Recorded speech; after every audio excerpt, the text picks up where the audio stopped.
Hello everyone, I'm Simon. Listen to how I speak. My speech seems flawless, right? Well, I need to tell you that several years ago it would be a problem even to tell you my name. Why is that? I stammer. You've heard that people who stammer are normally reserved, as they prefer not to communicate much with other people. My story is a paradox, because I started to communicate to other people because I stammer. Sounds impossible? Check it out. Since early childhood, I got this problem that was getting worse with years. I was once scared by a dog when I was 3, and from that moment on I struggled to pronounce every single word. Even telling my own name was an authentic battle for me. My poor parents brought me to various types of doctors and tried millions of types of therapy, but nothing helped. By 13, I hardly pronounced a dozen words a day, but I have always been an optimistic person. So instead of being a pathetic stutterer, I preferred to obtain an image of an enigmatic man of few words. It worked alright, until my parents decided to move to a new district. So here I am, in a neighborhood where no one knows me. As a normal teenager with a disability, I tried to lock myself down at home depressed, because who would want to socialize with a stammering creep like me? But you know, that was not in my character to deprecate myself like that. I wanted to communicate with other people, so one day I put on my most enigmatic look and came out to find some new friends.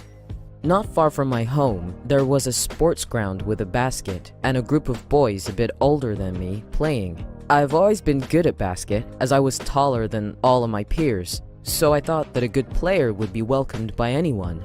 I put on my most impenetrable poker face and joined them. I played my socks off.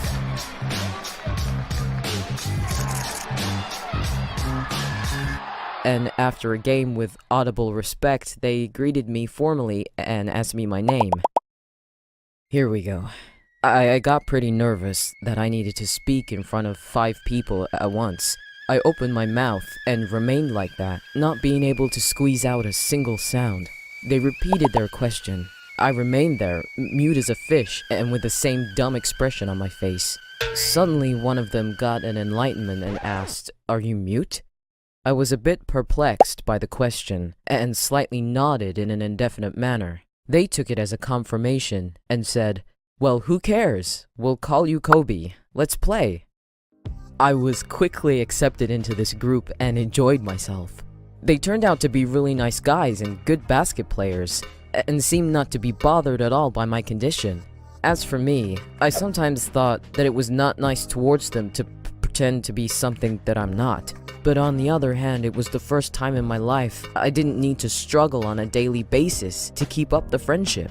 The ironic thing is that after some time, they, who knows why, decided that as far as I am mute, I am also deaf. Obviously, if I am deaf and mute, I also don't understand anything. To their honor though, they always treated me with respect. But as you know, what goes up must come down. Once I came to our sports ground as usual, and found a group of older guys watching my friends playing and laughing at them in a pretty derogatory way. I saw they were not quite sober, but decided to ignore and join the game. "Kobe! Kobe! Pass it on!" one of my teammates shouted. There was a roar of laughter from the older guys. "Is that one Kobe? Let us see what you can do, Kobe!" They howled and entered the playground. They took our ball and started to throw it at me violently. I was much smaller than them, 13, and they were all 17 at least, so I couldn't do much. "Don't touch him! He's deaf!" my friends yelled, but it heated the bullies up even more. Here my mates stood up for me and gave a spectacular battle to the bullies to reconquer me, as I was unable to get up from the ground. The drunks had to retreat, yelling offenses back to us. As I stood up, I understood that that was the moment to speak. I needed to thank my friends. I collected all my will and squeezed out a stammering "thank you." They looked silently at me, not understanding what happened. At that point, I burst into tears and ran away. I was suffering not from bruises, but from bitter shame. I felt like an authentic idiot. I was running and running without even knowing where I ran when I suddenly heard the steps behind. I stopped and saw they were following me. "Hey, so you can speak after all," I nodded. "And you're not deaf?" I nodded again. But that's cool, so we can talk to you normally. I didn't expect that reaction, and unable to say a word felt deep gratitude. You don't need to apologize, it's okay. Do you stammer? It's not a problem. Know what? If you can't talk, let's invent our own gestures so that no one understands us.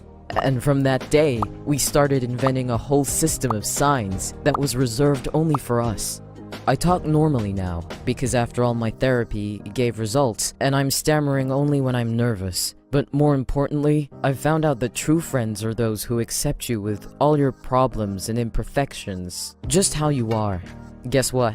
My mates are still by my side, and when we want to keep our conversations secret, we still use our sign language. Isn't that cool?